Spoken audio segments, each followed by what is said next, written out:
नमस्कार प्रशिक्षुओं, आप सभी का बहुत बहुत स्वागत है आपके अपने करंट हेवन के यूट्यूब चैनल पर। आशा करते हैं बहुत बेहतरीन होंगे और इस मैथ के प्रैक्टिस सेशन को आप सभी फॉलो कर रहे होंगे और अंत तक बने रहिएगा। आज मैं कुछ प्रीवियस ईयर पेपर कराने वाला हूं। कम से कम आप सभी को यह आभास हो जाने चाहिए या मैं किस ईयर का पेपर करा रहा हूँ। 1 मिनट में देख लेता हूँ।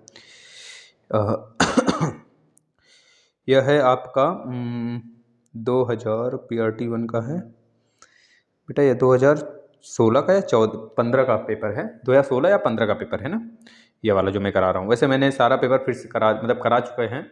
एक बार फिर से मैं करा देता हूँ, ठीक है ना। मैंने सारे पेपर इस तरह से स्क्रीन रिकॉर्डिंग बनाया हुआ है। यहाँ पर मैं मैथ करा रहा हूँ तो मैथ वाले सेक्शन को पहले करा देता हूँ यहाँ पे, ठीक है। आपको देख लेना है किस प्रकार से मैथ आते हैं और मैं आपसे यही रिक्वेस्ट करूँगा कि आप लोग अंत तक बने रहें और जिन भी बच्चों को थोड़ा सा भी डाउट है तो वीडियो के अंत में ज़रूर अपना कमेंट करेंगे। वैसे मैं कोई भी डाउट नहीं छोड़ने वाला हूँ। यह 15 से 16 लेक्चर जो आपको यूपी टेट और सुपर टेट में काफ़ी ज़्यादा लाभप्रद रहने वाले हैं, जो मैं प्रैक्टिस सेशन दे रहा हूँ यहाँ पर। यह मैं आपको एक तरह से जता रहा हूँ, कह लीजिए कि कम से कम आपको यह आभास हो जाए कि मैथ के लेवल कैसे होते हैं, ठीक है। बहुत ज़्यादा हाई लेवल के नहीं होते हैं मैथ, बहुत आसान भी नहीं होते हैं, लेकिन हाँ उतना तो होता ही है जितना compete किया जा सके कंपटीशन में, है ना। तो प्लीज़ आप सभी से रिक्वेस्ट है अंत तक जुड़े रहना। और एक सुबह आप लोग की अगर इच्छाएं हो तो एक सुबह क्लास आता है सामाजिक अध्ययन का। मैं उसमें ज्योग्राफी का हर एक टॉपिक वाइज चीज़ें कंप्लीट करा रहा हूँ, उसको आप बहुत तेज़ी से पकड़ लो। और करीब प्लेलिस्ट में आकर देखेंगे सुपर टेट वाले में तो मैंने ज्योग्राफी पूरा खत्म कर दिया है। अब मैं हिस्ट्री, जैसे ज्योग्राफी के 8-10 लेक्चर बचे हुए खत्म होते हैं तो मैं हिस्ट्री स्टार्ट करूंगा ना। चलिए पहला क्वेश्चन लेते हैं आज का। ये 2016 का पेपर है मेरे समझ से, ठीक है ना। इतना समझ लीजिए यूपी टेट का पेपर ही है अब जो मैं आज सॉल्व कराने लग जा रहा हूँ। आप सभी लोग देखना, आपको बहुत सारी चीज़ें आ रही हैं, आप सभी लोग सॉल्व भी करते रहना। पहला क्वेश्चन यदि बहुत जल्द, और आप सभी को प्लेलिस्ट में आने के बाद सारे क्लासेस अवेलेबल हैं बेसिक वाले यूपी टेट के, आ जाइए प्लेलिस्ट में, सब अवेलेबल है, सब मिल जाएगा। और रही बात बेसिक क्लासेस, मैं एक बार फिर से पढ़ाऊंगा मैथ के और ईवीएस के भी, हिंदी के भी, है ना। फिर से एक बार पढ़ाऊंगा, घबराना नहीं है, लेकिन तब तक आप उसको देखते रहिए। a/3 यदि a/3 is equal to b/4 is equal to c/7 है, यानी कि c/7 है, तो a plus b plus c upon में c का मान क्या होगा। बहुत ही आसान सा प्रश्न होगा यह आपके लिए, आप इसको लगाओ आसानी से। दूसरा प्रश्न दिया गया है, यदि 5 जनवरी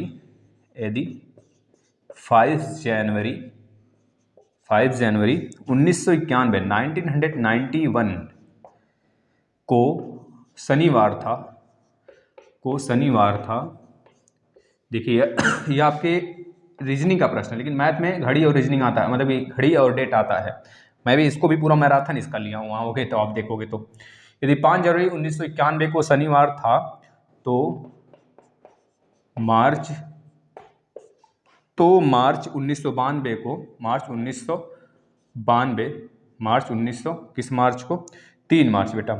तो 3 मार्च 1992 को सप्ताह का कौन सा दिन था। 1992 को दिन बता दो, दिन बता दें। तीसरा प्रश्न लगाते रहिए, अभी मैं सॉल्व कराता हूं। देखिए बहुत आसान सा प्रश्न यह है, आपके बॉड मास रूल से आया हुआ है। 1/3 माइनस में 3 पावर में है, -1/4 पावर में कितना दिया है, माइनस का 2 दिया हुआ है ना।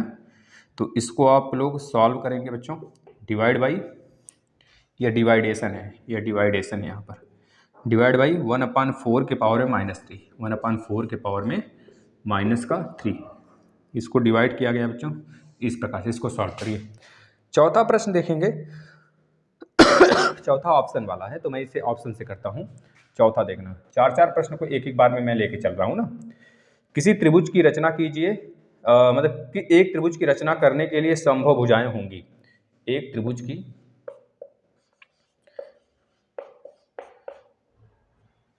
की रचना करने के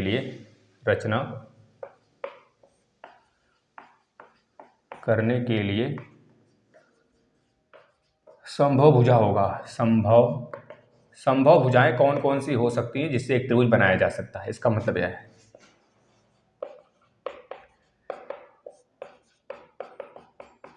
देखिए पहला ऑप्शन दिया है, ऑप्शन नंबर ए दिया हुआ है 6 सेंटीमीटर, 3 सेंटीमीटर और 3 सेंटीमीटर। 6 सेंटीमीटर, 3 सेंटीमीटर और 3 सेंटीमीटर, यानी क्या इन तीनों से एक त्रिभुज बनाया जा सकता है? ऑप्शन नंबर बी दिया हुआ है 6.3 सेंटीमीटर, 5.9 सेंटीमीटर, 4.6 सेंटीमीटर। क्या इनसे एक भुजा बनाया जा सकता है? कैसे होगा इसको सॉल्यूशन मैं अभी बताता हूं, बस आप देखते चलो। अभी 6.5 सेंटीमीटर, 105 मिलीमीटर। बच्चों थोड़ा सा ध्यान देना इस चीज को ना। 39 मिलीमीटर, तो यही सेंटीमीटर में, तो इसको मिलीमीटर में हम कन्वर्ट कर लेंगे तो सारी चीजें मिलीमीटर में हमको नजर आ जाएंगी, है ना। Option number D 3.5 centimetre, 3.5 centimetre, 9.2 centimetre. बच्चों बहुत ही फास्ट चलेंगे हम, आप घबराना मत। थोड़ी सी स्टार्टिंग है ना, तो हम स्टार्टिंग में बहुत ज़्यादा फास्ट नहीं चलना चाहते हैं, और हमारी स्पीड तो बहुत ही ज़्यादा एरोजेट बेटा बुलेट ट्रेन की रहेगी, आप घबराना मत, है ना। बस अभी स्टार्टिंग है तो स्टार्टिंग में पहले प्रश्न हम लोग ऐसे देख लें कम से कम किस प्रकार से आते हैं, उन बच्चों को आभास हो जाए कि प्रश्न बहुत ज़्यादा टफ नहीं पूछे जाते हैं। a/3 बराबर b/4 = c/7 है बच्चों। तो यहाँ से आप देख पा रहे हो ना, जो बट्टे में दिया गया है ना वही उसकी वैल्यू ले लीजिए। समझ रहे हो ना, हमारी बात को ध्यान समझना। इसको बस देखिए मैं इतने में लगा देता हूँ, a/3 बराबर b/4 है बराबर c/7 है, बराबर में है, तो इसके इक्वल टू k मान लीजिए, तो a/3 के बराबर भी k हो जाएगा। बच्चों देखिए कुछ नहीं सोचना है आपको यहाँ पर ट्रिक एक तरह समझ लीजिए। अगर ऐसे प्रश्न आ जाए सब बराबर में हो तो a के नीचे वाला a की वैल्यू हो जाएगा, b के नीचे वाला b की वैल्यू, c के नीचे वाला c की वैल्यू, बस। और इस वाले कंडीशन में भी वही चीज हो रहा है, जैसे कि a = 3k, या उधर जाएगा तो 3k बना देगा, b/4 है तो 4k हो जाएगा, c/7 है तो 7k हो जाएगा, उधर जाएगा तो। यानी a की वैल्यू के साथ इसको कंपेयर कराएंगे k को, तो a की वैल्यू 3k आएगा। कितना आएगा? a की वैल्यू 3k, b की वैल्यू कितनी आ जाएगी? 4 उधर जाएगा तो 4k, और c की वैल्यू कितनी आ जाएगी भैया? 7k आ जाने वाला है भाई, ठीक है ना। अब देखिए सारी की सारी वैल्यू अगर इतने में हम रख देना तो हमको मान दे देगा। इसको हम इरेज कर देते हैं। a की वैल्यू कितनी है? 3k, b की कितनी वैल्यू है? 4k, और c की कितनी वैल्यू है? 7k। बच्चों आपको कुछ भी नहीं करना है, ये पहले मैंने बेसिक बता दिया, 7k। अब देखिए 7 3 10 4 14, 14/7k, यानी कि 14k/7k, 14k/7k, तो k से चला गया, 7 दूनी 14 आ जाएगा, यानी कि इतने की वैल्यू कितना होगा? 2 हो जाने वाला है। अब आपको कुछ भी नहीं सोचना है, दिमाग से हमको क्या करने हैं ध्यान से देख लेना फिर से इस प्रश्न को एक बार। इतना ज्यादा मैंने तो बेसिक बताया ना आपको।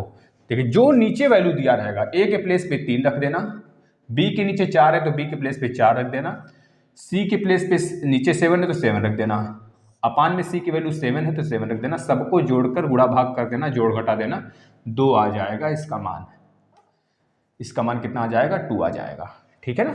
चलिए नेक्स्ट देखते हैं। चलिए भाई यदि 5 जनवरी 1991 को शनिवार था तो 5 मार्च 1992 को बता दें कौन सा दिन होगा। बच्चों इस वाले कंडीशन को मैं बहुत ही अच्छे से समझाया हुआ हूँ, लेकिन यहाँ पर सिर्फ हम आंसर के तक पहुँचते हैं। देखिए बहुत सारे बच्चे जानते होंगे 5 जनवरी 1991 एक लीप ईयर नहीं है बच्चा।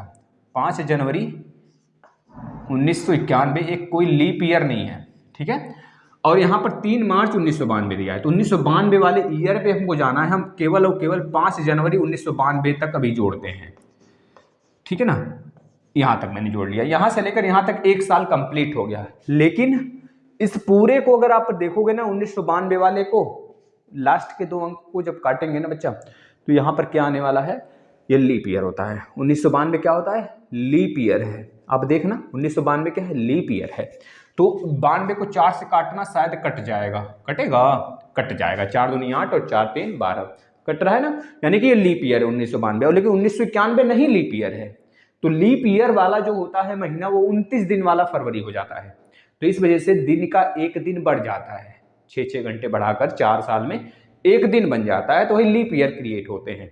तो उसमें एक दिन यहाँ पे बढ़ जाता है, फरवरी वाले में हमने 28 का महीना, 28 का दिन होता है फरवरी, उसमें एक दिन इंक्रीज यानी 29 का हो जाता है लीप ईयर वाला साल हमारा, तो इस वजह से इसमें एक साल बढ़ जाता है। लेकिन अभी तक हम लीप ईयर पे पहुंचे ही नहीं है, हम तो जनवरी तक ही हैं अभी, हम जनवरी के बाद फरवरी जब डाकेंगे तब ना लीप ईयर क्रॉस करेंगे, अभी हम जनवरी पे ही हैं, हम लीप ईयर वाले साल में तो हैं, लेकिन अगर मैं कह दूं 27 फरवरी वाला दिन कौन सा होगा, तो बताओ, आप तो लीप ईयर अभी क्रॉस ही नहीं किए हो, तो लीप ईयर का कंडीशन फॉलो नहीं होगा जब तक आप लीप ईयर वाला कंडीशन को फॉलो नहीं, मतलब क्रॉस नहीं करते हो। 29वां दिन जैसे ही क्रॉस करोगे, फरवरी वाला महीना जैसे ही क्रॉस करोगे ना, तो आएगा लीप ईयर, और लीप ईयर तब तो फॉलो कराएंगे इसमें हम। तो इसके पहले हो ना अभी, अब लीप ईयर यानी कि फरवरी के पहले पहले हो, जब 29 फरवरी के पहले पहले हो ना, तो लीप ईयर से कोई फर्क नहीं पड़ने वाले बच्चे, याद रखना। यानी कि बोला जा रहा है 5 जनवरी 1991 को शनिवार है, यानी कि सैटरडे है, क्या है, सैटरडे है। जब सैटरडे है 5 जनवरी 1991 को, आपसे पूछ रहा है 5 जनवरी 1992 को बताओ, तो बस एक इंक्रीज कर देना। जब भी कभी लीप ईयर क्रॉस रहता है तो हम 2 इंक्रीज करा देते, लेकिन जब लीप ईयर क्रॉस ही नहीं है तो हम एक दिन इंक्रीज कराएंगे, यानी सैटरडे से संडे आ जाएगा बेटा, क्या आ जाएगा, संडे। यानी कि जाहिर सी बात है, हमने क्या बता दिया, 5 जनवरी 1991 को अगर सैटरडे है तो 5 जनवरी 1992 वाले ईयर में संडे होगा। अब यहां से जोड़ना 3 मार्च तक बच्चा, देखो 5 जनवरी 1992, जनवरी 31 की होती है, अभी आने ही वाला है कुछ दिन में 5 जनवरी अगर 31 में से 5 घटाएंगे तो बचेगा 26, तो जनवरी का 26 दिन, मार्च का पूरा मार्च का 3 दिन, जनवरी फरवरी का 29 दिन, क्योंकि यह लीप ईयर है तो 29 और प्लस ये 3 मार्च, इसको जोड़ लेना, तो 9 1 10 2 12 12 6 18 को 8 कैरी 1 2 2 4 1 5 58 आ गया। इस 58 को ना, इस 58 को 7 से भाग लगा लेना, क्योंकि एक हफ्ते में 7 दिन होते हैं, 7 से भाग लगा लेना, जो शेषफल बचेगा उसको लेके चलना है। 7 7 49, 7 8 56, 7 8 56, बचा कितना, 2, ये जो 2 है ना, यही कमाल की चीज है। जब संडे, यहां तक तो संडे आ रहा था, अब संडे में 2 दिन, क्योंकि 2 शेषफल बचा ना, तो 2 दिन जोड़ लो, संडे के बाद मंडे ट्यूसडे यानी कि मंगलवार होगा बेटा, 3 मार्च 1992 को क्या होगा, मंगलवार। अब कितने लोग होंगे कैलेंडर खोल के देखने लगेंगे, भाई कैलेंडर के हिसाब से हो सकता है या न दिया हो, तो कैलेंडर में भी फॉलो नहीं करेगा। अगर कैलेंडर के हिसाब से देखना है तो आप इस कंडीशन को हमारी बड़ी वाली वीडियो देखकर फॉलो करा लो, उसमें मैंने बहुत डिटेल में बताया है, 3 घंटे का लेक्चर है, खत्म करके रख दिए हैं पूरा। आ जाना, प्लेलिस्ट में मिल जाएगा, मैथमेटिक्स वाला सेक्शन प्लेलिस्ट में आ जाइए या फिर इसके डिस्क्रिप्शन में आ जाइए, बहुत धमाधम मतलब अच्छे तरीके से कर डालिए उसको। मैं कराऊंगा एक बार फिर से बेसिक, घबराने वाली बात नहीं। इसका राइट आंसर क्या होगा, मंगलवार।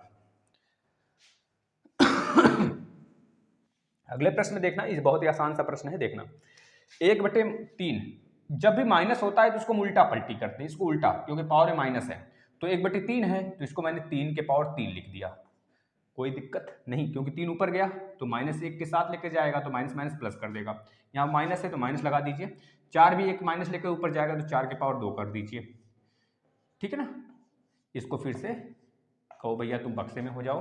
अब पूरा के बट्टे में 4 के पावर 3 है, 4 के पावर -3, 4 को ऊपर ले जाइए तो भागा कराएंगे आप 4 के पावर 3 से भाई, बस।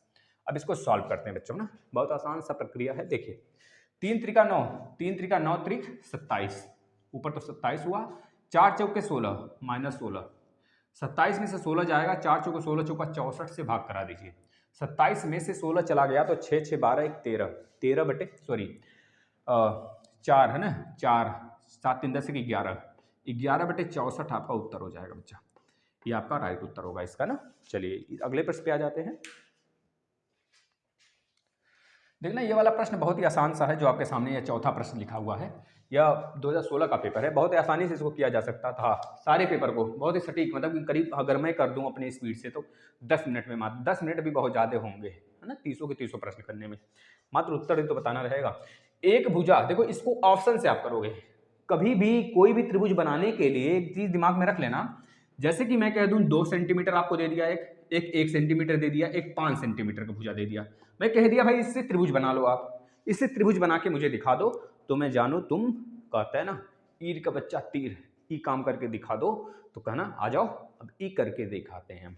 चलो भाई दिखाओ, भाई ये करके दिखाओ, है ना सॉन्ग, तो अब बस अब ये करके दिखाना है। तो भाई ये कमाल की बात होगी जब आप इससे त्रिभुज बना दोगे, तो भाई अब तो यह तो काम ही नहीं हुआ, तो कहाँ से मैं मान लूँ कि तुम कह दिए ई करके दिखा दो और मैं मान लूँ कि तुमने ई करके दिखा दिया, नहीं करके दिखाया ना, तो मतलब ये फेल मार गया। क्यों फेल मार गया?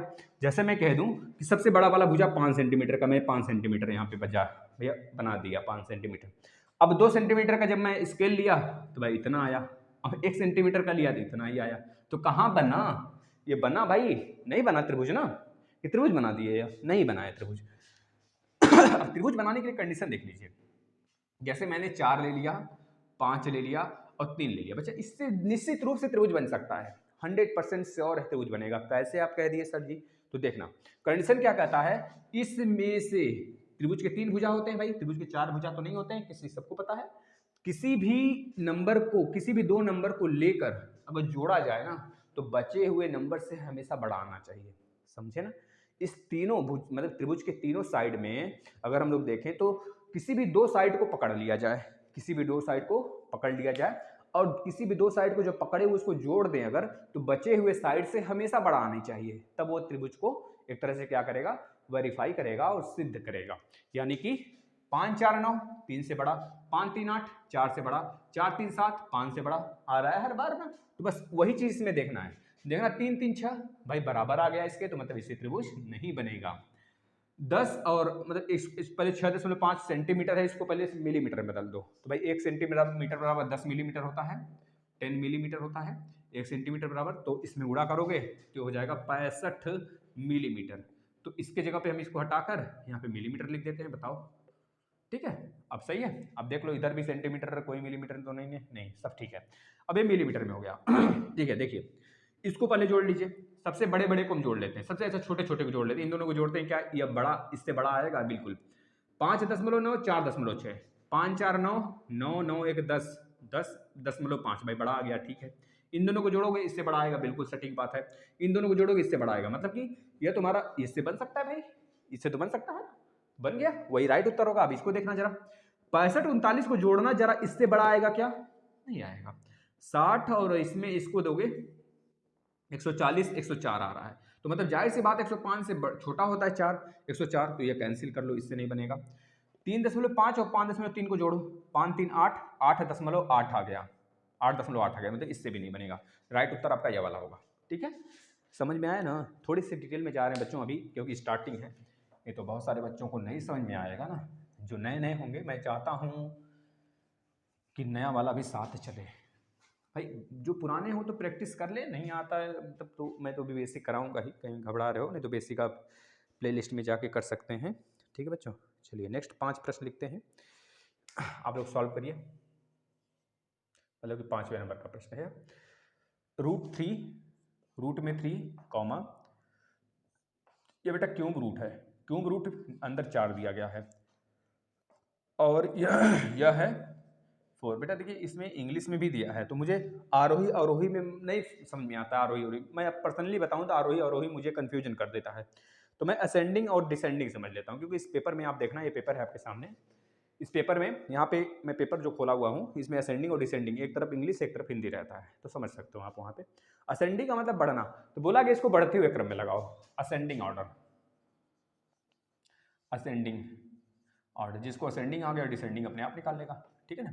6ठे नंबर का क्वेश्चन, 6ठे नंबर का क्वेश्चन है, यदि अवरोही क्रम में रखे गए आंकड़े, आंकड़ों में दोनों छोरों, भाई देखो बहुत ही बेहतरीन प्रश्न है, मैं इसको लास्ट में करा देता हूँ, नहीं तो चलो लिख देता हूँ, यदि अवरोही, अवरोही अवरोही को हम ले लेते हैं बेटा, यह असेंडिंग है, अवरोही का मतलब क्या होगा, अवरोही का मतलब डिसेंडिंग होगा, यदि डिसेंडिंग मतलब घटता हुआ क्रम, घटता यदि डिसेंडिंग क्रम में यानी कि अवरोही क्रम में, यदि अवरोही क्रम में रखे गए आंकड़ों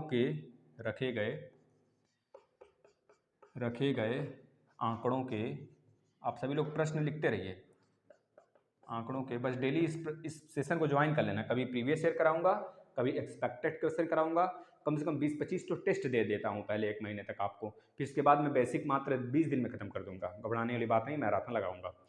लेकिन आपको यह तो पता हो जाए किस प्रकार के प्रश्न आते हैं। पहले यदि डिसेंडिंग क्रम में रखे गए आंकड़ों के दोनों छोरों से, आंकड़ों के दोनों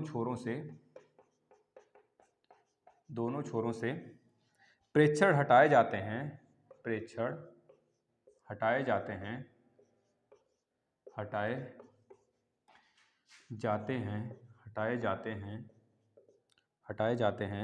तो केंद्रीय प्रवृत्ति के कौन से मापक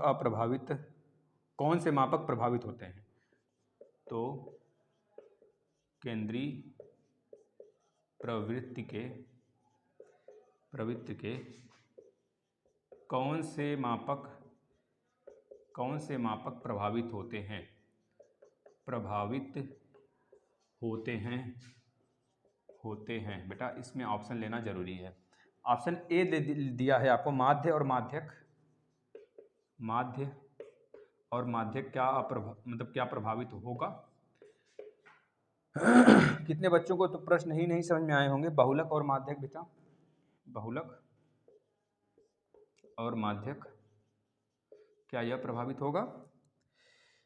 मतलब कि माध्यक का मतलब मीडियन समझना, और माध्य का मतलब मीन समझना, और बहुलक का मतलब समझना मॉड बेटा, ठीक है ना। माध्य और बहुलक, क्वेश्चन नंबर मतलब ऑप्शन नंबर सी, माध्य और बहुलक प्रभावित होगा। माध्य और बहुलक बेटा देख लो, बहुलक जहाँ पे वो तो रहेगा ही रहेगा ऑप्शन वाला, लेकिन उसके साथ माध्य, माध्यक और बहुलक,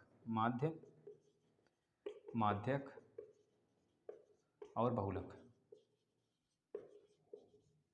हाँ बेटा ठीक है ना, मीन मीडियन, ठीक है। क्वेश्चन नंबर नेक्स्ट देखना, पहले छोटे छोटे क्वेश्चन कर लेते हैं। क्वेश्चन नंबर 7वां देखना जरा। पंचभुज के अंतःकोणों का योग ज्ञात करिए। पंचभुज के अंतःकोणों का योग, ये प्रीवियस ईयर पेपर है। अंतःकोणों का योग बताइए। बहुत ही नॉर्मल तरीके से आप इसको बता सकते हो। अंतःकोणों का योग भी बताइए, और पंचभुज में कितने विकर्ण बनेंगे भी बताइए। कितने विकर्ण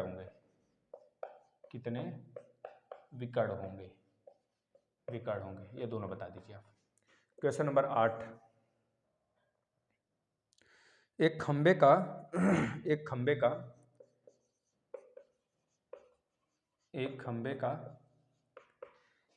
का 4/7 भाग कीचड़ में धंसा है। 4/7 भाग कीचड़ में धंसा है। कीचड़ में धंसा है, 4/7 भाग कीचड़ में धंसा है। जब धंसे हुए का 1/3 भाग बाहर खींचा जाता है। जब धंसे हुए का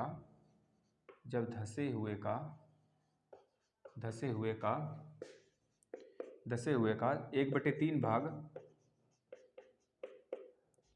बाहर खींचा जाता है, धंसे हुए का 1/3 भाग बाहर खींचा जाता है, तो पाया गया कि 8 मीटर माप का खंभा अभी भी कीचड़ में है। तो बस एक क्लू मिल गया। तो पाया गया कि 8 मीटर माप का खंभा अभी भी कीचड़ में है। अभी भी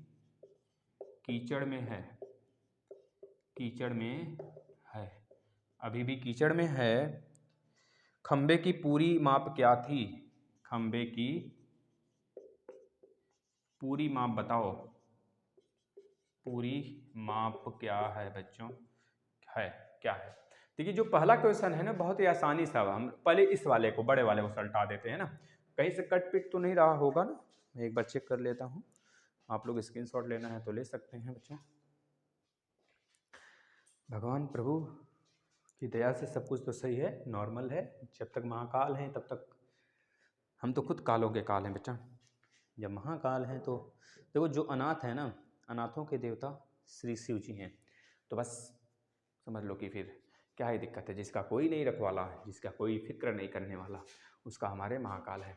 बच्चा देखना, यदि डिसेंडिंग क्रम में रखे गए आंकड़ों के दोनों छोरों से प्रेक्षण हटाए जाते हैं तो केंद्रीय प्रवृत्ति के कौन से मापक प्रभावित होते हैं या प्रभावित होते हैं। देखिए मैंने बोल दिया, जैसे कि एक कोई सीरीज ले लेता हूँ बच्चों, जैसे मैंने 1 2 3 4 5 6 और 1 ले लिया, यह चीज़ ठीक है ना, यह हमारे सीरीज हो गया। तो आप देख पा रहे हैं 1 2 3 4 5 6 7, इस सीरीज में 7 अंक हैं। अबे बोला गया कि भाई इसमें से हमने, अभी देखो बहुलक इसमें पूछे कितना होगा तो आप बता दोगे 1 बहुलक होगा, क्योंकि 1 जो है 2 बार आया हुआ है। तो हमने क्या किया, इस वाले इंड वाले पॉइंट को हटा दिया दोनों, यही तो बोल रहा है, दोनों इस सीरीज में दोनों के आखिरी वाले पॉइंट हटा दो, नंबर हटा दो। तो बताओ इस पे इन तीनों में से क्या प्रभावित होगा, माध्य, माध्यक और बहुलक, यानी मीड, मीडियन और मॉड में से क्या प्रभावित होगा। तो भाई सबसे पहली बात है कि बहुलक प्रभावित हो रहा है। बहुलक जहां जहां है वही उत्तर होगा। देखो यह वाला उत्तर नहीं हो सकता, कदापि नहीं हो सकता, कि कोई माध्य में कोई भी डिस्टर्बेंस नहीं होंगे। बच्चों आप खुद बताओ, जैसे मैंने बोला एक कोई सीरीज है 2 3 5 का, मैंने बोला इसका मीन बता दो, मीन माध्य बता दो। तो आप क्या करोगे, माध्य निकालोगे ना, इसका 5 और 2 7 करोगे और 7/2 करोगे तो 3.5 आएगा। तो इसका 3.5 यानी कि माध्य क्या आएगा, माध्य में मतलब क्या होता है, जो बीच वाला होता है क्रमागत संख्या ले लेता हूं 4, तो क्रमागत की बात क्या है। तो 4 2 6/2, 6/2 करोगे तो 3 आएगा ना, तो 3 कभी प्रभावित होगा। जैसे कि मैंने कर दिया, 4 के बाद यहाँ 5 ले लिया, यहाँ पे 1 ले लिया। देखो चाहे आप इस 5 और 1 को प्लस करके डिवाइड करोगे तो भी 3 आएगा, चाहे अब इन दोनों को हटा दोगे ना तब भी 4 और 2 को लेकर करोगे डिवाइड ना, तब भी 3 ही आएगा। यानी कि माध्य में कोई भी अंतर नहीं आने वाले हैं। तो जहां जहां माध्य है उसे उड़ा दो बच्चा। तो यह वाला माध्य नहीं हो सकता, नहीं हो सकता, मतलब प्रभावित क्या होगा बच्चा, बहुलक होगा और माध्यक होगा, यानी कि मीडियन होगा। ठीक है ना, चलो दिमाग में घुसा होगा, अच्छी बात है। नहीं घुसा होगा तो मैं घुसाऊंगा बच्चों, कहाँ घबरा रहे हो, बेसिक में आओ तो आप सभी बेसिक क्लास करना शुरू कर दो। माध्य, माध्यक और बहुलक में एक रिलेशन भी आते हैं ना, तो अभी आप सभी को पता होंगे कि क्या है रिलेशन। वो आपको पता होगा बेटा, बहुलक बराबर होता है, बहुलक बराबर होता है 3 माध्यक -2 माध्य, यानी कि mode equal to 3 median -2 mean होते हैं। ठीक है बच्चा, ठीक है भाई, समझ में आया कि नहीं। एक चीज दिमाग में रखेंगे, अब इस वाले प्रश्न को हम लोग देखते हैं। रूट में 3 और 4 मतलब क्यूब रूट है और वहां पे 4 चौथा मूल है 5 का। तो हमें ऐसे प्रश्न को असेंडिंग ऑर्डर में लगाने के लिए यहाँ पे 2 है ना छिपा हुआ, तो 3 के पावर में 1/2 लिख सकते हैं इसको 4 के पावर में 1/3 लिखा जा सकता है और इसको लिखा जा सकता है 5 के पावर में 1/4। ये तो नॉर्मल है, सबको पता होगा, क्योंकि जो मूल होता है उसी को हम पावर में उलट के लिख देते हैं। आप देखना जो यह वाली वैल्यू है 2 3 4, इसी का एलसीएम ले लेना है, मतलब कि 1/2 इसके प्लेस पे लिख देना, इसके प्लेस पे 1/3 लिख देना, इसके प्लेस पे 1/4 लिख देना। अब इसका एलसीएम ले लेंगे तो कितना आ जाएगा, 12 आ जाएगा। 2 छक्का 12, 3 चौके 12, 4 3 12, यानी कि अब हमको 3 के पावर 1/2 रख के नहीं चेक करने हैं, हमको 3 के पावर में 6 रख के चेक करना है। 3 के पावर 6 का वैल्यू कितना होगा, 3 त्रिका 9, 9 त्रिक 27, 27 तिया 81 और 81 तिया 243, 81 तिया 243, 243 तिया 3 त्रिका 9, 3 चौके 12 को 2 हाथ में 1 3 6 1 7, 729, साफ साफ कह लो 27 का स्क्वायर 729 हो गया। मतलब कि इसके प्लेस पे तो कितना आ रहा है, 729 आ रहा है। आप सभी देखते चलना, इस 12 का आप कोई रोल नहीं है, ठीक है ना। और 4 के पावर 1/3 के प्लेस पे हम 4 रख देंगे, 4 के पावर में 4 यानी कि 2 अगर अंदर लेके आते हैं, 4 दूनी 8, 8 के पावर में 2 यानी कि 64, सही ना। 4 चौके 16, चौका 64 दूनी 128 होगा बेटा। 4 चौके 16 ना, 4 चौके 16, 16 चौका 64, 64 चौक का कितना होगा वो इसका उत्तर होगा। 4 के पावर 4 रखोगे ना, 4 के पावर 4 को हम लोग ऐसे नहीं लिख सकते क्या? देखना, लिखा जा सकता है 4 के पावर 4 को ऐसे, 4 चौके 16, हाँ लिखा जा सकता है। 16 का स्क्वायर 256, तो 256 यहाँ पे आ जाएगा, ठीक है ना। यहाँ पे देखना 1/4 है तो 5 के पावर में 3 हो जाएगा 1/4 के प्लेस पे, तो 125 होगा। अब आप बताओ कौन सी वैल्यू ज़्यादा बड़ी है, क्या यह वाली बड़ी है कि यह वाली कि यह वाली? क्योंकि इसका मान तो 729 और इसका मान यह वाला और इसका मान यह वाला, यानी असेंडिंग ऑर्डर में लगाना था तो असेंडिंग ऑर्डर में सबसे बड़ा कौन सा होगा? यह वाला बड़ा होगा।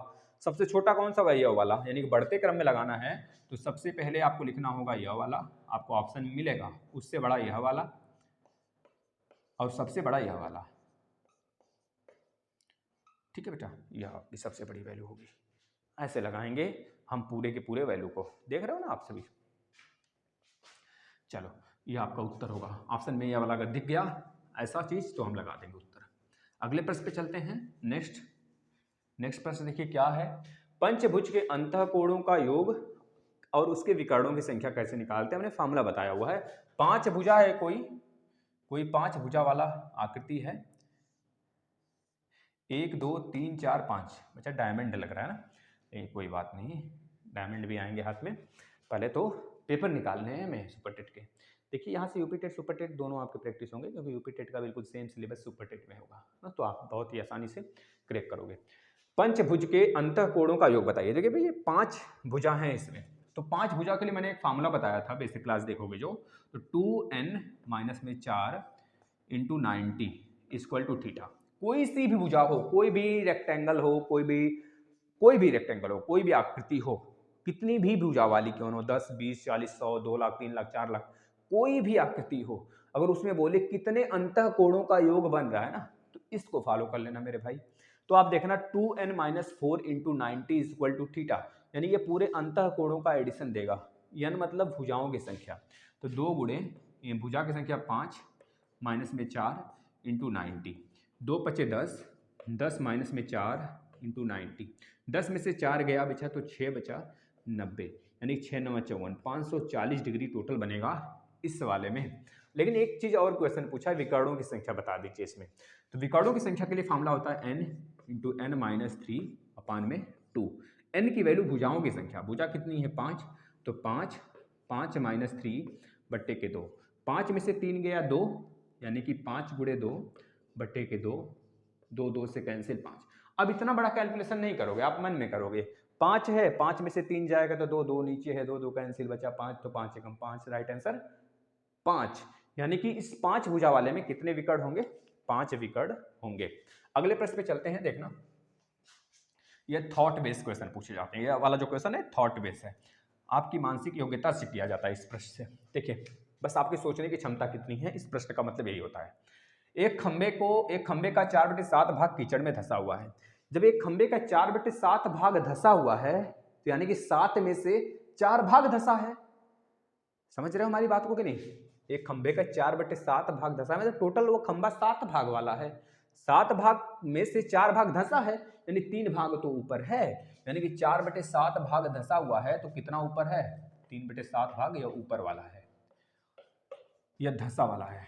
इस तरह से आपको सोच के लिखना पड़ेगा। आगे चलिए पढ़िए। जब धंसे हुए का 1/3 भाग बाहर खींचा जाता है, अब धंसे हुए का भी 1/3 भाग ऊपर खींच लिया गया, यानी कि 4/7 का 1/3 भाग जब ऊपर गया तो बचा हुआ, अब इसमें से कितना बचेगा? धंसे हुए में से, मतलब इसका भी 2 पार्ट कर लो, ऐसे कर लो इसको। 4/7 का 1/3 भाग ऊपर खींच लिया गया तो बचा होगा 2/3 भाग, अंदर की तरफ 2/3 भाग बचा होगा ना भाई। 1/3 भाग अब बाहर आ चुका है धंसे हुए में से, तो 4 एकम 4 7 एक 21, 4/21 भाग अब ऊपर है। अब क्या है? ऊपर है। धंसा हुआ कितना है? 4/7 भाग का 2/3 भाग धंसा है, यानी कि 4 दूनी 8 बट्टे के 21 ये धंसा हुआ है, ये धंसा हुआ है। देख लो मेरे भाई, यही तो कह रहा है, इतनी भाग इसका धंसा हुआ है, 8/21 भाग हो गया उत्तर। अब देखना, अब आप कभी गलती से मत कर देना, 4 में से माइनस कर लेना तो आएगा 21 माइनस 4 करोगे तो आ जाएगा कितना मेरे भाई? 17। 17/21 मत कर लेना, नहीं तो गलत हो जाएगा। हमको यहाँ पे देखना 1/3 भाग धसा था, 1/3 भाग ये बाहर निकाल लिए तो धसा हुआ 2/3 अभी अंदर है पूरे भाग का, तो हमने 4 दूनी 8, 7 त्रिक 21 कर लिया। अब ये बोल रहा है ना, तो पाया गया कि 8 मीटर माप का खंबा अभी भी कीचड़ में है, लेकिन हमारा रेशियो में कितना में कीचड़ में है, 8/21 भाग कीचड़ में है, यानी 8/21 बराबर में 8 भाग कीचड़ में है। 8 से 8 गया, यानी 1 की वैल्यू कितनी आ गई, 21। जब 1 की वैल्यू 21 आ गई तो अब पूछ क्या रहा है, खंबे की पूरी माप बता दो। खंबे की पूरी माप तो कितनी है मेरे लाल, 7 है। 7 7 7 7 में 4 धसा था और 7 में से 3 ऊपर था, यानी कि 4 और 3 7, खंबे की पूरी माप कितनी थी, 7 थी। 1 बराबर जब 21 है तो 7 बराबर 7 गुणे 21, यानी 7 एकम 7, 7 दूना 14, यानी 147 मीटर का खंबा था। ठीक है ना, इतना मीटर में है कि सेंटीमीटर में है, जो भी मीटर में है तो मीटर में है। ठीक है ना, अगले प्रश्न पे चलते हैं। देखिए भाई 147 उत्तर में नहीं दिया रहेगा तो दिमाग में रख लेना 21 का कोई मल्टीपल दिया रहेगा। जैसे इसमें तो दिया है ऑप्शन में 21 मीटर ही दे दिया है, तो उत्तर हमारा 21 हो जाएगा भाई।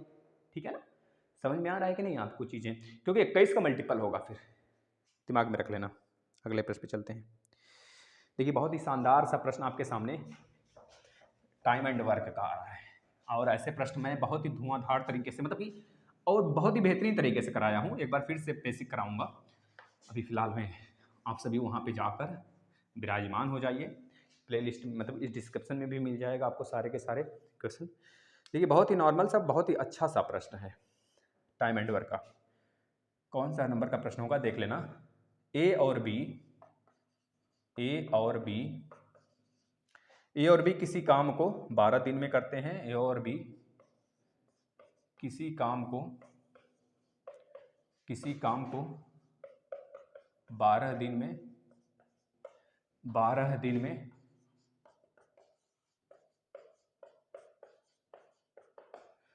दिन में करते हैं। बी और सी उसी काम को 15 दिन में करते हैं। बी और सी उसी काम को 15 दिन में 15 डेज में करते हैं कॉम्बिनेशन बैठ गया, करते हैं क्या दिख रहे हो ना। सी और ए उसी काम को 20 दिन में करते हैं। सी और ए उसी काम को 20 डेज, भाई फिर आ गया, में करते हैं। देख लिए ना, यह एक इत्तिफाक है। जोड़ियां मिलती हैं बहुत इत्तिफाक से, तो ये भी मिला है बहुत ही इत्तिफाक से। जोड़ियां मिलती हैं तो लाखों, लेकिन मिलकर बनी रह जाती हैं इंड तक बहुत ही इत्तेफाक से। ए अकेले उस काम को कितने दिन में करेगा बताना है। ए अकेले उस काम को कितने दिन में करेगा। ए अकेले उस काम को कितने दिन में करेगा, इसका उत्तर बता देना है। देखते हैं कौन से योद्धा, बहुत आसान सा प्रश्न है वैसे, योद्धा की बात ही नहीं करनी हमें इसमें। ये बहुत सारे लोग आ जाएंगे बताने के लिए, भाई कहेंगे हम योद्धा, भाई योद्धा नहीं, योद्धा तो अभी मैं कराऊंगा जब अच्छे और प्रश्न तब करना है योद्धा। यह तो बहुत नॉर्मल सा प्रश्न है। इसका मान बताने हैं आपको, इसका ऑप्शन दे दिया है। इसका मान बताना बेटा, इसका वर्गमूल बता दो। का वर्गमूल बहुत आसान प्रश्न होता है, ऐसे प्रश्न वर्गमूल है। क्वेश्चन नंबर, मैं इस दोनों को पहले सॉल्व कर लेता हूँ फिर आगे बढ़ता हूँ। ए और बी किसी काम को 12 डेज में करते हैं। बेटा आपको पता होना चाहिए, अगर एफिशिएंसी यानी योग्यता में अगर टाइम का मल्टीप्लाई कर दें तो वर्क बहुत ज़्यादा मिलेगा। जैसे मैंने बोला कि मैं 1 घंटे में 10 काम कर देता हूँ, किसी और ने बोला मैं 1 घंटे में 5 ही कार्य कर देता हूँ, तो टाइम की वैल्यू यहाँ पर मिली ना। मतलब 1 घंटे अगर मुझे और मिल जाए तो मैं 10 काम और कर दूंगा, लेकिन अगर उसे 1 घंटे और दे दें तो 5 ही काम और करेगा। यानी कि आपको मुझे नौकरी देना आसान होगा, मतलब कि आपको मुझे अगर नौकरी देते हो तो आपको फ़ायदा होगा, क्योंकि मैंने 2 घंटे में 20 काम किए। और वही बंदा 2 घंटे में अगर आप दूसरे को नौकरी देते हो तो वही दूसरा बंदा उस काम को 10 काम करता है 2 घंटे में। 10 काम किया वो 2 घंटे में, मैंने 20 काम किया। पैसे आप उसे भी उतने देते हो, मुझे भी उतने देते हो, यानी कि आपको किसको रखने में फ़ायदा हुआ, हमें रखने में फ़ायदा हुआ, तो आप हमें पैसे दो उतना और अपना डबल काम निकालो। तो ये चीज़ें, यानी कि अगर टाइम, अगर मनी का मतलब है तो मनी का मतलब टाइम है, एफिशिएंसी का मल्टीप्लाई टाइम से करोगे तो मनी क्रिएट होगा, यानी वर्क क्रिएट होगा। यानी कि मैं कह दूं ए प्लस बी किसी काम को 12 यानी कि 12 डेज में करते हैं, और इसी जगह बी और सी जो है ना वो 15 दिन में, सॉरी हाँ 15 डेज में करते हैं, और इसी जगह सी और ए जो है ना वो उसी काम को, सेम वर्क को 20 दिन में करते हैं। तो इन तीनों की हम या क्या करेंगे, एलसीएम ले लेंगे, तो आ जाएगा 60, 12 25 60 एफिशिएंसी। अगर ए और बी का एफिशिएंसी निकाला जाए, योग्यता निकाला जाए, तो 5 आया, इनकी योग्यता 5 है, 5 का गुणा 12 में करोगे, यानी कि समय का गुणा उनकी एफिशिएंसी योग्यता में करोगे, तो टोटल वर्क आएगा 12 25 60, 15 चौका 60, यहाँ पर 4 आया इनकी एफिशिएंसी, 20 3 60, इनकी एफिशिएंसी 3 आई। तो आप खुद बताओ किसकी एफिशिएंसी अधिक है, तो बताओगे 4 की। जब 4 की एफिशिएंसी अधिक है, सॉरी 5 की एफिशिएंसी अधिक है, तो 5 देखो सबसे कम दिन लेगा इस 60 काम को करने में, देखो सबसे कम दिन ले रहा है ना, 12 दिन में ही 60 काम कर रहा है, 15 दिन में कर रहा है, 20 दिन में कर रहा है। यानी कि टोटल एफिशिएंसी की बात करो तो 5 4 9 और 3, 5 4 9 और 3 कितना होगा, मतलब कि सबको अगर मैं जोड़ूं a plus b plus c plus a, सबको जोड़ूं तो 2 बार ए आया रहेगा और 2 बार बी आया रहेगा, 2 बार सी आया रहेगा, 2 कॉमन कर लिया, टोटल एफिशिएंसी निकल के आएगा 5 4 9 1 10 2 12, तो 2 से 2 काट लो, 12 को काट लो, यानी कि ए प्लस बी प्लस सी का इकलौता एफिशिएंसी 6 आएगा। ए प्लस बी प्लस सी की एफिशिएंसी यानी योग्यता 6 आएगी। अब हमसे पूछा है ए अकेले उस काम को कितने दिन में करेगा, भाई ए अकेले करना चाहता है, लेकिन बी और सी की एफिशिएंसी तो है, बी और सी वाला माइनस करेंगे, बी और सी का क्या है 4 है, तो इस ए में से 4 को माइनस कर देंगे, या फिर टोटल में से जब 4 को माइनस कर देंगे तो ए की एफिशिएंसी आ जाएगी, तो 6 - 4 = 2, यानी इकलौता ए की एफिशिएंसी कितनी होगी, 2 होगी। इसी प्रकार आप चाहो तो सबका निकाल लो, ए की एफिशिएंसी 2 आ गया, तो टोटल ए प्लस बी का कितना है 5 है, अब ए का 2 होगा, तभी तो बताओ इसमें क्या जोड़ें कि 5 बन जाए, तो कहोगे 3, यानी कि बी की एफिशिएंसी 3 आ गई। जब बी की 3 आ गई है और ए का 2 आ गया है, तो बताओ इसमें किसका रख दें, इसमें या फिर इसमें बी में चाहे 3 का रखोगे तो 1 आएगा सी की वैल्यू, और ए बराबर 2 रखोगे तो यहाँ से भी सी की वैल्यू 1 आएगी, यानी सी की एफिशिएंसी 1 होगी। यानी सबसे पावरफुल कौन होगा भैया, बी होगा, बी की एफिशिएंसी अधिक है, बी की योग्यता ज़्यादा है। यानी कि हमसे पूछा है ए अकेले उस काम को कितने दिन में करेगा, भाई टोटल काम है 60, अगर पूछा ए कितने दिन में करेगा तो 60 बटे ए की योग्यता से 2 से डिवाइड कर देना, आ जाएगा 30 डेज।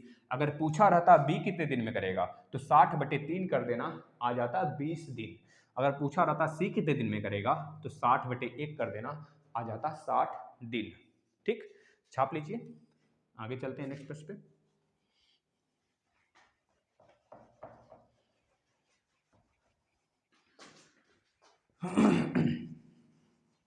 इस क्वेश्चन को बहुत ही फास्ट एंड थ्रो मेथड से किया जा सकता है, बहुत ही फास्ट, क्योंकि जब समझ में आ जाती है कोई चीज़ तो बहुत ही स्पीड से होती है। इसमें देखना वर्गमूल बताना है, 7 + 2√10।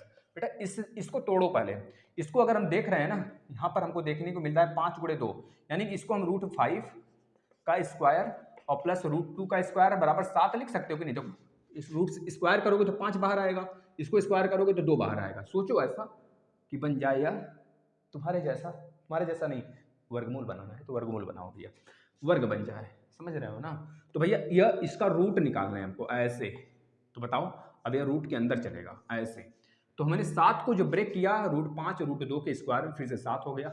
अब इसको ब्रेक करो, 2 × √5 × √2, देख लो 5 दूना 10, फिर से √10, कोई फर्क नहीं पड़ने वाला, इन दोनों को जोड़ोगे तो फिर से 7, मतलब सारी चीज़ें मेल जोल कर मिला के एक ही आ जाए। चाहे अब क्या ही बोले, यहाँ पर जाने दो, प्लेटफॉर्म है थोड़ा सा स्टडी वाला है ना बेटा।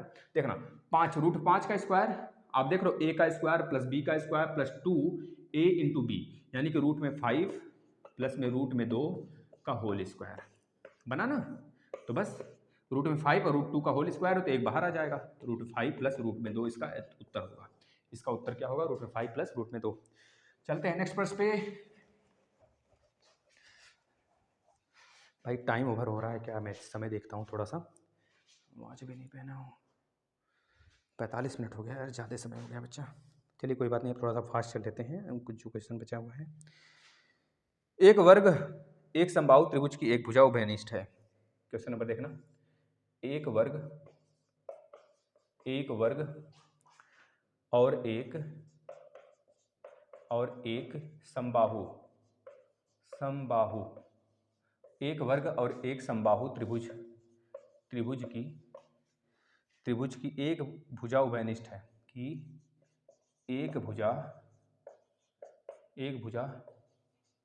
उभयनिष्ठ है। कोई कह ही नहीं सकता यह आपको नहीं आता है, आप सीखना नहीं चाहते हो बच्चों, आप सभी को आता है, सारी चीजें आती हैं। उभयनिष्ठ है यदि त्रिभुज की एक भुजा 4/3 सेंटीमीटर लंबी है, यदि त्रिभुज की एक भुजा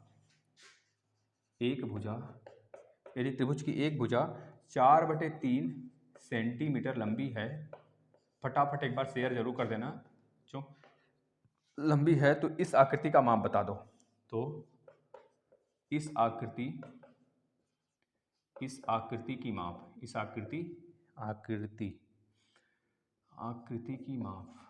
आकृति की माप क्या होगा, बता दीजिए बच्चों इसको। क्वेश्चन नंबर नेक्स्ट देखना, निम्नलिखित में से कौन सी संख्या 99 से विभाजित होती है? इसके लिए ऑप्शन देना पड़ेगा। हम विभाजकता का रूल पढ़ाए हुए हैं बच्चों, आप देखोगे ना प्रशिक्षु आकर प्लेलिस्ट में आ जाना, मजा आना आ जाए तो कहना। निम्न में से कौन सी संख्या 99 से विभाजित होती है? निम्न में से कौन सी संख्या 99 से विभाजित होती है।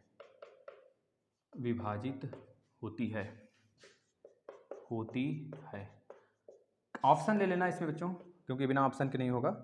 11, 4, 3, 4, 5, ऑप्शन नंबर बी ले लीजिएगा। 3, 5, 7, 2, 3, 5, 7, 2, 4, 0, 6। क्वेश्चन नंबर ए बी के बाद, ऑप्शन नंबर ए बी के बाद सी ले लीजिएगा, 9, 1, 3, 4, 6, 2। डी ले लीजिएगा ऑप्शन 1, 3, 5, 7, 9, 2। चलिए नेक्स्ट क्वेश्चन, पाई क्या है? वाह क्या अच्छा सा क्वेश्चन, नॉर्मल सा क्वेश्चन, बच्चा सा क्वेश्चन। पाई क्या है? ऑप्शन में दिया है परिमेय संख्या है, पूर्णांक है, अभाज्य संख्या है, अपरिमेय संख्या है। भाई अपरिमेय संख्या है कि नहीं ये बताना है। भैया ये परिमेय संख्या है, पाई एक परिमेय संख्या है। परिमेय कैसे है तो बता देंगे भाई, पाई का मतलब होता है 22/7, तो हुआ ना परिमेय, तो बता देना है परिमेय संख्या है। इरेज कर दूं, एक ही अभी क्वेश्चन था 2016 वाले में। अगला देखिए, बहुत ही नॉर्मल सा, बहुत ही छोटू सा प्रश्न पूछा गया है। 10 के पावर में 3x इक्वल टू 125, तो बताना है 10 के पावर -2 है। ये ऐसा ही क्वेश्चन पिछली बार वाला जो पेपर आपका आउट हो गया था, है ना, फिर से पेपर कराया गया, उसमें भी पूछा था। 10 के पावर -2x, मतलब यह बहुत ही प्यारा सा प्रश्न है, और यह बहुत ज़्यादा एक तरह से कह लीजिए कि मतलब आना ही है, तय है। 10 के पावर -2x की वैल्यू बता दीजिए। और चलिए अगले प्रश्न पे चल देते हैं, लिख देते हैं यहाँ पर प्रश्न। नेक्स्ट प्रश्न देखना, 1675 को किसी संख्या से भाग देने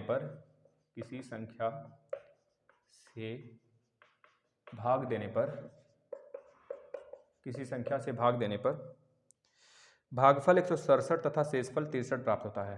भागफल 167 तथा शेष कितना प्राप्त होता है? शेष 43 प्राप्त होता है। 43 प्राप्त होता है। तो भाजक बताइए, भाजक की वैल्यू बतानी है, भाजक क्या होगा। चलिए इस प्रश्न में आते हैं। एक वर्ग और एक समबाहु त्रिभुज की भुजाएं एक भुजा उभयनिष्ठ है। तो समबाहु त्रिभुज है ना, तो आपको पता होना चाहिए कोई वर्ग है तो वर्ग का एरिया a² और परिमाप 4a होता है।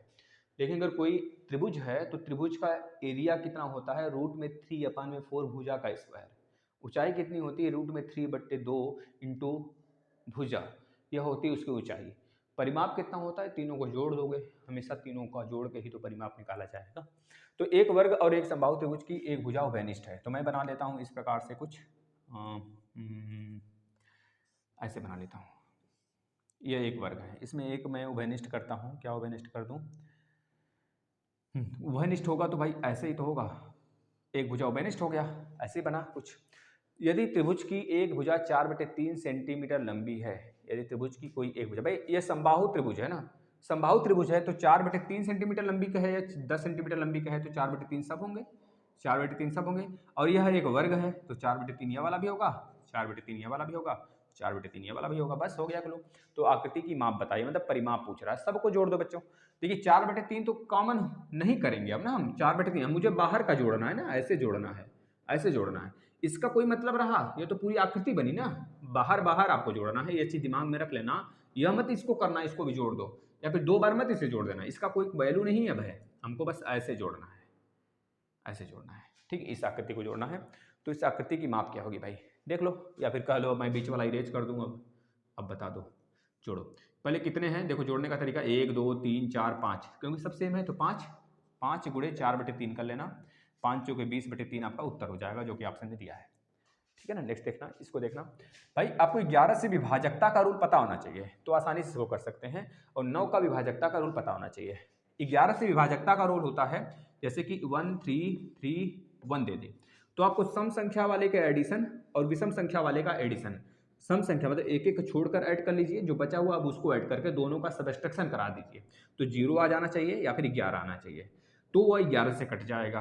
और 9 से कटने का क्या रूल है, 9 से कटने का रूल है, तो सबको जोड़ लो, वह 9 के टेबल में आना चाहिए, जैसे 7 2 9 9 18 18 आ गया, तो 18 9 से कट रहा है, ये पूरा का पूरा 18 मतलब 9 से कटेगा। तो यह दोनों रूल पता है, तो आप आसानी से पढ़कर क्वेश्चन के मतलब ऑप्शन से निकाल सकते हो। देखो 1 1 2, पहले देख लो 5 4 9, ये 9 कट गया, 4 3 7 2 9, मतलब ये तो 9 से कट ही रहा है, 5 3 8 और 7 2 9, ठीक है, 6 4 10 10 8 18, ये भी कट रहा है 9 से।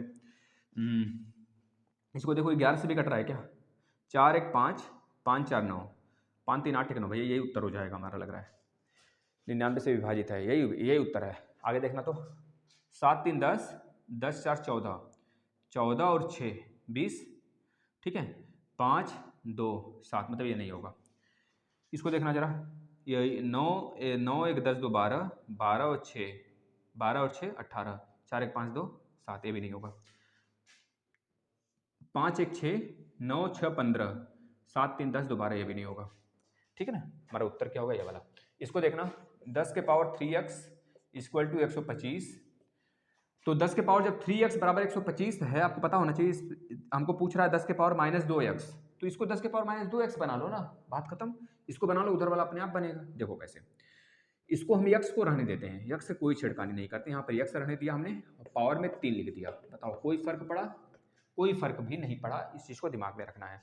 अब यहाँ पे बनाना है हमको -2x, जब इधर -2 से गुणा करेंगे ना बच्चा, तो इधर भी तो -2 से गुणा करना पड़ेगा, तो जाहिर सी बात है दोनों तरफ -2 से गुणा करो। पहले मैं इसको फिर से सही से लिख देता हूँ, 10 के पावर में 3x इक्वल टू 125 है, तो 10 के पावर हमने x को अंदर कर लिया, पावर में 3 कर दिया, बराबर 125 कर दिया। हमको बनाना इसे -2, क्योंकि -2x पूछ रहा है, तो -2 का इधर जबरदस्ती गुणा कर दो, -2x के पावर 3। जब आपने -2 का इधर गुणा किया, पावर में ला दिए, तो इधर भी -2 लाओ भाई, तब तो बराबर होना चाहिए भाई, बराबर तभी तो होगा। आप खुद सोचो, -2 ना, दोनों को नीचे करके स्क्वायर कर दिया गया, तो दोनों पक्ष को स्क्वायर करो, जाहिर सी बात है बच्चों। तो इधर भी 125 का पावर -2 कर दो, कोई फर्क नहीं पड़ेगा। अब देखना, हमको वैल्यू चाहिए 10 के पावर -2x का, 3 इधर क्या कर रहा है, 3 को भी उधर भेजो, 3 इधर जो है किस में है बेटा, क्यूब में है, इधर जाएगा तो रूट में कन्वर्ट हो जाएगा, यानी 10 के पावर -2x की वैल्यू आ चुकी है यहाँ पे। इसका मतलब होगा 1/25, 125 के पावर में 2, और यहाँ पर आ जाएगा क्यूब रूट। अब निकाल दो, मतलब इसको सॉल्व करोगे तो उत्तर आ जाएगा। देखना 10 के पावर -2x की वैल्यू कितनी आएगी, 125 से 125 को तोड़ना जरा, 125 को तोड़ना, तो 1/5 गुणे 5 गुणे 5, 5 बचे 25 बचे 125, लेकिन पावर में 2 भी है, तो भाई इसका 1 2 3 बार और आएगा, मतलब 125 2 बार आएगा। 125 गुणे 125 पावर में 2 है, और ऊपर से क्यूब रूट है। तो बताओ 3 3 का जोड़ा बना लिए, 1 5 1 5, मतलब कितना आ जाएगा 1/25 आपका राइट उत्तर होगा, या फिर 5 के पावर में -2, या फिर 25 के पावर में -1। ये सब के सब उत्तर हैं आपके, ये सब के सब उत्तर हैं। जिस फॉर्म में दिया रहेगा उस फॉर्म में लगा देना। ठीक है बच्चों, अगले प्रश्न पे आ जाते हैं। इस वाले को देखना जरा, 1675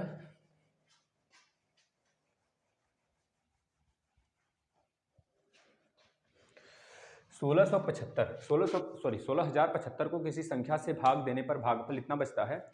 16,075 को किसी संख्या से भाग देने पर भागफल 167 आता है और शेषफल 43 बचता है बच्चों। तो आपको पता होना चाहिए यह भाजक, यह भाज्य, यह भागफल, यह शेषफल।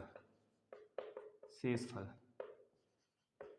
यानी कि फार्मूला क्या होता है, भाजक गुणे भागफल बराबर प्लस में शेषफल बराबर में भाज्य। रख दीजिए सारी वैल्यू। भाजक का क्या यक्स है, भागफल कितना है 167 है, और शेष कितना है 43 है। शेष कितना है 43 है, बराबर कितना है 16,075। निकाल दीजिए, यक्स गुणे 167 बराबर 16,075 -43 कितना आ गया, 5 में 3 गया 2, 7 में से 4 गया 3 और 0 7, यानी कि 4 3 7 0 6 यहाँ पर 1 यहाँ पर। अब इससे भाग लगा दीजिए, यानी कि 16,032 डिवाइड बाई 167 से भाग लगाइए बच्चों। देखिए कितनी बार जाएगा, भाग लगाना, जो आएगा उत्तर हो जाएगा आपका। ठीक है ना, चलिए आशा करता हूँ पूरा तो नहीं करा पाया, लेकिन मैं इसे फिर से कराऊंगा बच्चों। ठीक है ना, क्योंकि टाइम भी ओवर हो चला है, मैं एक बार देख लेता हूँ।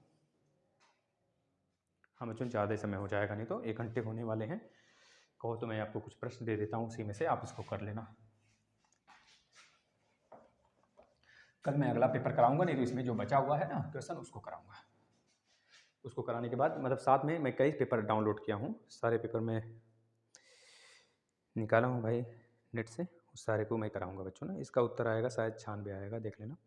50 से छोटे धन पूर्णांकों में अभाज्यों की संख्या बता दो। ये कल ही शायद कराया था, मैं कल ही कराया था ना, कल ही कराया था ना। नहीं, उसमें संख्याओं की संख्या थी, डिजिट निकालना था ना, लेकिन ये दूसरा है शायद। 50 से छोटे धन 50 से छोटे धन पूर्णांकों में अभाज्यों की संख्या में अभाज्यों की संख्या, इसको करिएगा। एक प्रश्न मैं आपके लिए और देता हूं, बहुत ही आसान सा प्रश्न है। यदि किसी वस्तु का क्रय मूल्य,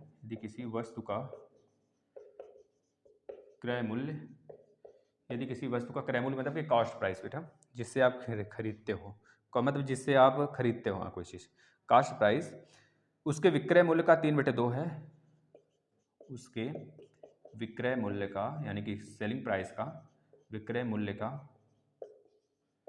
3/2 है, 3/2 है, तो हानि प्रतिशत, लाभ या हानि बता दो, लाभ या हानि बता दो। ये सारी बातें आपको पता होना चाहिए बच्चों। देख लेना, मात्रा वगैरह में कहीं त्रुटि हो जाती है तो माफ़ी दे देना, क्योंकि मात्रा वगैरह तो जनरल चीज़ है, हमसे त्रुटि हो ही जाती है उसमें। ठीक है, एक प्रश्न और ले लेना। 12 10 12 को 12 से भाग देने पर शेषफल कितना बचेगा। 12 से भाग देने पर शेषफल कितने आएंगे, शेष कितने बचेंगे, ये बताना। ये भी प्रश्न सारे के सारे प्रीवियस ईयर के प्रश्न है बेटा। एक प्रश्न हमने, यह प्रश्न रिपीट हुआ है क्या बच्चा, 1 मिनट, हाँ ये प्रश्न रिवाइज हुआ है ना बेटा। एक प्रश्न और लिखना जरा सा। एक वर्ग का क्षेत्रफल जिसकी एक भुजा 8 सेंटीमीटर है। देखना आपके अंदर मोटिवेट खुद आएगा जब आप सॉल्व करोगे अपने से। तो जिसकी एक भुजा 8 सेंटीमीटर। ये ऐसा नहीं कि ये सुपर टेट का प्रश्न नहीं है, ऐसे ही प्रश्न आएंगे सुपर टेट में बच्चा, उसको भी कराएंगे कभी। हम एक दिन और लाते हैं सुपर टेट वाला भी प्रैक्टिस सेशन करा देते हैं। एक वर्ग का क्षेत्रफल जिसकी एक भुजा 8 सेंटीमीटर है, उस आयत का क्षेत्रफल उस आयत के क्षेत्रफल के बराबर है, उस आयत के क्षेत्रफल के बराबर है, उस आयत के क्षेत्रफल के बराबर है जिसकी लंबाई 16 सेंटीमीटर है, जिसकी लंबाई 16 सेंटीमीटर है, 16 सेंटीमीटर है।